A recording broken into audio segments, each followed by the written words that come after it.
In this video we're going to see how we can use Maven with our Spring Boot application. So if I get a Finder window up and look in the Downloads folder, here's the Spring Boot application I just created from the Spring Initializr website, and from there I could download the demo.zip. So I downloaded that to my machine and then unzipped it, and that gave me this directory structure here. So let's just lose the demo.zip for now because we don't need it anymore. And let's just quickly talk about what we actually have in here. So this project inside the demo folder will run completely out of the box. So it's a fully functioning Spring Boot application already. So this particular one is built on Maven, and we know this because we've got a pom.xml file here, which is the standard build file you'll find in Maven-based projects, pom standing for Project Object Model. And inside that pom.xml file, you'll see a description of what's required to make the project run and compile.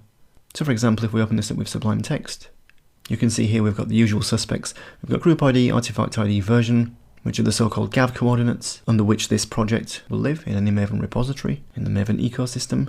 And we also see we've got some dependencies here as well, which we'll speak about later, but these basically bring in the Spring Boot runtime infrastructure to make all the Spring Boot magic happen, which is also this parent section here specifying the parent pom. So that's the pom.xml file. In addition, at the root of the project, we've also got these two files here, mvnw and mvnw.cmd, and these are basically the Maven wrappers. So a wrapper basically is a small distribution of a build technology, such as Maven or Gradle, which just enables you to bootstrap, download, and use the proper version, or the full version if you like, the full distribution of that build tool. And this is available in both Maven and Gradle projects generated with Spring Initializr, but here we can see the Maven wrapper because we chose Maven as the build technology for this project. There's also a help.md markdown file, which will give you helpful links to Maven to understand how to build the project, to the Spring Boot Maven plugin guide, to understand how to use the specific integrations with Spring Boot that the Spring Boot Maven plugin provides, and also about creating an OCI image, if you want to do that as well. So if we open up the source folder next, so if we hit down Alt and then click, it'll expand the whole tree recursively, so we can see everything at one go. So if we just open this out a little bit, so we can see here we have 3 files, which are in 2 discrete and separate source trees.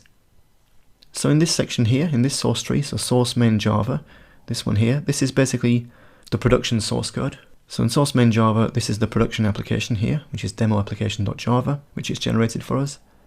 And also under source main, but source main resources, these are the production application properties. So in other words, these are the properties which are going to be supplied and available to the demo application class when the application starts up. So we can have access to those by, for example, doing property injection, which we'll see later down the line in the course. So everything under source main, that's all to do with the production application. In other words, there's nothing about tests there, or any throwaway code, or any helper code that we might need just to check things out or test that things are working, that kind of thing. Everything that's under source main is going to comprise the actual application that we deploy to production.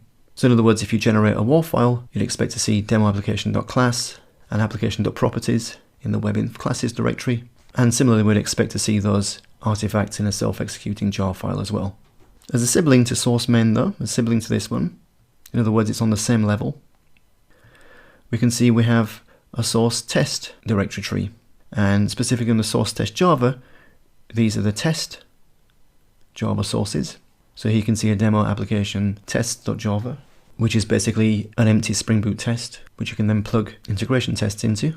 And just like we've got source main resources, with any properties that our production code needs, we could also have, although we'd have to create it ourselves, a source test resources folder with any properties that our test classes might need. But the main part about this is that this whole application here, comprising of just 1, 2, 3, 4, 5, 6, 7 files, this whole application, just comprising those 7 files, is a complete Spring Boot application with tests rolled into one, with the build tool rolled into it as well, all ready to go. So everything under here now is runnable and buildable, and we can do that using the Maven wrapper, which we've just spoken about. And we'll see how to do that in the next videos.